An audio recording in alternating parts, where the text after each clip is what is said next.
12 तासाच्या ट्रेनच्या प्रवासानंतर परत गाडीचा 2 तासाचा प्रवास करून फायनली आम्ही घरी पोचलो आणि मस्तपैकी फ्रेश झालो आणि मस्तपैकी काकूने बनवलेली वाटाण्याची भाजी आणि भाकरी खाऊन पोटभर जेवून थोडा वेळ आराम करून आम्ही मस्तपैकी असे रेडी झालो आणि आता आम्ही चाललो आहे देवगडला. तर आमचा फर्स्ट डे होता देवगड बीचवर जायचा आणि आम्ही रिक्षा केली आणि रिक्षामध्ये आम्ही असे 6 जण बसलो आणि हा आहे देवगडचा वाडा तर पूल आणि मस्तपैकी जामसंडेमध्ये उतरून मस्तपैकी गुळाची चाय पियालो.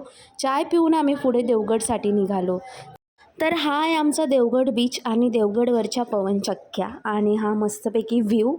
निशाने म्हावरेवालीसोबत गप्पा मारल्यानंतर आम्ही पुढे गेलो बीचचा व्ह्यू बघायला. वरून हा व्ह्यू खूप भारी वाटत होता.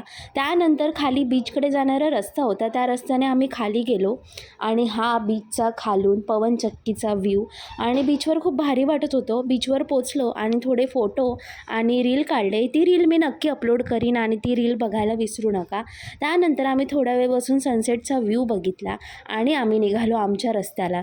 तर हा आजचा असा दिवस होता. पुढचा व्हिडिओ बघायला विसरू नका आणि व्हिडिओ आवडला असेल तर व्हिडिओला लाईक कमेंट नक्की करा आणि माझ्या चॅनलला सबस्क्राईब आणि इंस्टाला फॉलो नक्की करा.